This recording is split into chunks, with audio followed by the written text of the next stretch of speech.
और ज़किया जाफरी को मेंबर बनाएंगे, मुझे यकीन है।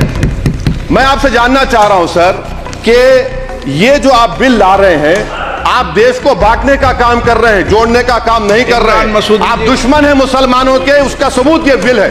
Thank you sir. Sir, I have given a notice under rule 72 to oppose the Waqf amendment bill. Sir, I oppose the introduction of the bill under Rule 72(2) on the grounds that this House does not have the competence to make these amendments. This bill patently violates the principles provided in Article 14, 15 and 25. Sir, it is both discriminatory, arbitrary.